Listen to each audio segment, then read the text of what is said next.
ఏడాదిలో 12కు పైగా అమావాస్యలు వస్తుంటాయి. కానీ అరుదుగా వచ్చే మౌని అమావాస్యకు మాత్రం ప్రత్యేకమైన విశిష్టత ఉంది.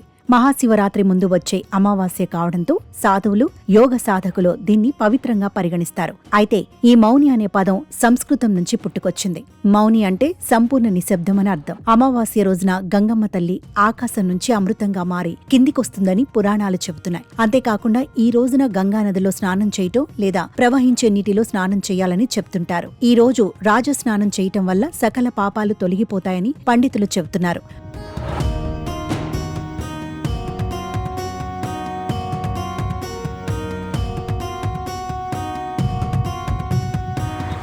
అంతేకాకుండా ఈ పర్వదినాన పూర్వీకులను స్మరించుకుంటూ పిండ ప్రదానాలు, పూజలు చేయటం ద్వారా మోక్షాన్ని పొంది వైకుంఠానికి వెళతారని చాలామంది నమ్ముతారు. అందుకే మౌని అమావాస్య చాలా ప్రాముఖ్యతను సంతరించుకుంది. ఇక ఈ ఏడాది జనవరి 29 బుధవారం రోజున మౌని అమావాస్య వచ్చింది. అయితే హిందూ మత విశ్వాసాల ప్రకారం మౌని అమావాస్య వేళ మౌనవ్రతం పాటించే సంప్రదాయం ఉంది. ఎవరితోనూ మాట్లాడకుండా పూర్తిగా మౌనంగా ఉండాలి. శాస్త్రాల ప్రకారం మన ఆలోచనలకు మూల బిందువు చంద్రుడు. అమావాస్య కావడంతో ఆ రోజున చంద్రుడి ప్రభావం ఉండదు. అందుకే మన నోటి నుంచి వచ్చే మాటలపై నియంత్రణ ఉండదు. వీటి నియంత్రణకే పూర్తిగా మౌనం పాటించాలి. మన మనసుపై నియంత్రణ లేకపోతే ఏం మాట్లాడతామో, ఏం చేస్తామో తెలియదు. అందుకే పూర్తిగా మౌనంగా ఉండాలి.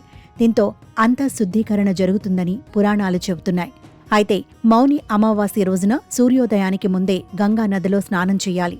పవిత్రమైన నదిలో స్నానం చేయడానికి వీలు కాని వారంతా ప్రవహించే నీటిలో స్నానం చేసేందుకు ప్రయత్నించాలని పండితులు చెబుతున్నారు. ఈ పవిత్రమైన రోజున నిశ్శబ్దంగా ఉండి ధ్యానం, జపం చేయాలని అంటున్నారు. ఎవరి జాతకంలో అయితే చంద్రుడు బలహీనంగా ఉంటాడో వారందరూ మౌని అమావాస్య రోజున గోమాతకు పెరుగన్నం తినిపించాలి. ఇలా చేయటం వల్ల మానసిక ప్రశాంతత లభించటంతో పాటు చంద్రుడికి సంబంధించిన దోషాల నుంచి విముక్తి లభిస్తుందని పండితులు చెబుతున్నారు. ఆధ్యాత్మికంగా ఈరోజు గంగానదిలో ప్రత్యేకించి త్రివేణి సంగమంలోని జలాలు అమృతంతో సమానంగా ఉంటాయి. ఈ సమయంలో పుణ్యస్నానాలు ఆచరిస్తే ఎన్నో జన్మల పుణ్యం లభిస్తుందని పురాణాలు చెబుతున్నాయి. అందుకే ఈ ఏడాది ప్రయాగ్రాజ్లో జరుగుతున్న పవిత్ర మహాకుంభమేళాకు భక్తులు భారీగా తరలివెళుతున్నారు. ఎలాగైనా మౌని అమావాస్య రోజున త్రివేణి సంగమంలో స్నానం ఆచరించాలని క్యూ కడుతున్నారు. ఇక ఇంత పవిత్ర దినం కావడంతో ఈ రోజే కొత్తగా నాగసాధువుల్లో చేరేవారికి కూడా దీక్ష ఇస్తారు. వేలాది మంది ఈ రోజుని భవబంధాలను వీడి నాగసాధువుల్లో చేరుతుంటారు.